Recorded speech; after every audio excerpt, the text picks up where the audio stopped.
प्रिय साथियों, आज बीए बीएड तृतीय वर्ष की जो डायरी लेखन है, उस डायरी लेखन में पाठ योजना के अंतर्गत भूगोल विषय में हम ले रहे हैं। भूगोल का एक विशेष पाठ ऋतुएं।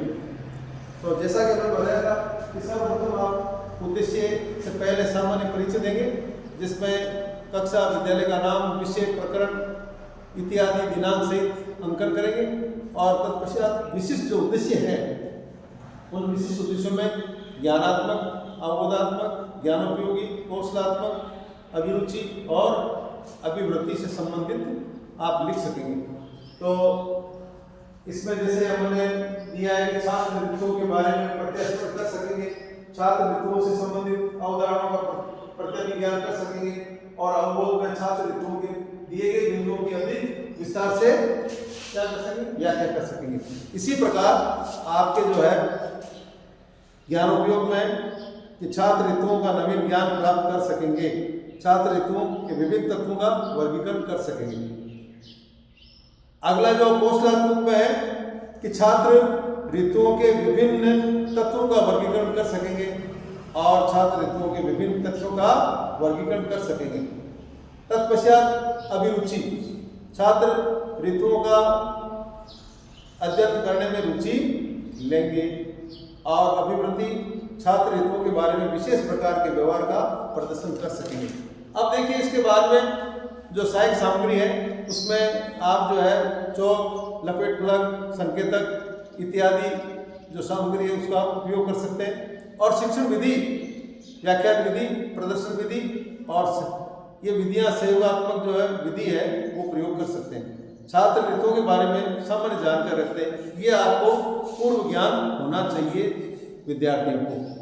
फिर प्रस्तावना में हम छोटे छोटे 3 या 4 प्रश्न पूछेंगे। उसके बाद में उद्देश्य कथन हमारा रहेगा कि क्या उद्देश्य है आपका। तो छात्रों, आज हम ऋतुओं के बारे में विस्तार से अध्ययन करेंगे। अब देखिए, इसमें जो प्रस्तुतिकरण है उस प्रस्तुतिकरण में आप अलग अलग अध्यापन बिंदु लेंगे।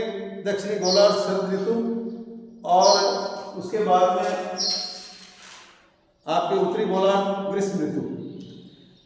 ये विकासात्मक प्रश्न बनाएंगे। पृथ्वी किसके चारों ओर परिक्रमा करती है? तो विद्यार्थी कहेंगे सूर्य की किरणें हमें कब अच्छी लगती है? सर्दी के दिनों में। और सर्दी ऋतु कैसे बनती है? तो उसमें समस्यात्मक प्रश्न होगा और अध्यापक जो है उसमें अपना कथन प्रस्तुत करेंगे। पृथ्वी अपने अक्ष पर 23.5 डिग्री के कोण पर झुकी हुई है। इस झुकी हुई अवस्था में ही ये सूर्य के चारों ओर अपनी कक्ष में परिक्रमा करती है। उत्तरी और दक्षिणी गोलार्ध में ऋतुओं का चक्र सूर्य की परिक्रमा पर आधारित है।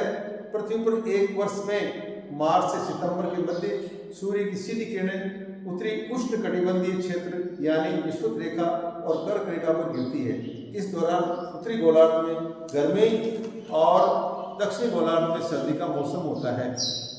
ये बताने के बाद बहुत प्रश्न पूछेंगे कि पृथ्वी अपने अक्ष पर कितने कोण झुकी हुई है?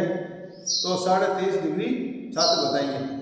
और पृथ्वी कौन से महीने से परिक्रमा कब तक करती है? मार्च से सितंबर तक। इसी प्रकार उत्तरी गोलार्ध जो ग्रीष्म ऋतु है उसके बारे में और तत्पश्चात आपके तीसरा जो है दक्षिणी गोलार्ध में गर्मी और आपके उत्तरी गोलार्ध में शीत ऋतु के बारे में। और पुनरावर्ती प्रश्न पूछे जाएंगे, जैसे पृथ्वी किसके चारों ओर परिक्रमा करती है? पृथ्वी कौन से महीने में परिक्रमा पूरी करती है? मूल्यांकन प्रश्न में आप ये देंगे कि 21 मार्च के पश्चात कब सूर्य की किरणें कर्क रेखा पर गिरती है? 22 जून, 21 जून, 23 सितंबर, 21 सितंबर। तो उत्तर होगा आपका 21 जून। अगला है महत्वपूर्ण ग्रह कार्य कि किस प्रकार पृथ्वी अपने ऋतुओं से गुजरते हुए अपने अक्ष पर परिक्रमण एक वर्ष में पूरा करती है। इस प्रकार उसके बाद में जो पर्यवेक्षण पृष्ठ है उसमें भी आप सही ढंग से लिखिए और अपना पाठ समापन करेंगे। धन्यवाद।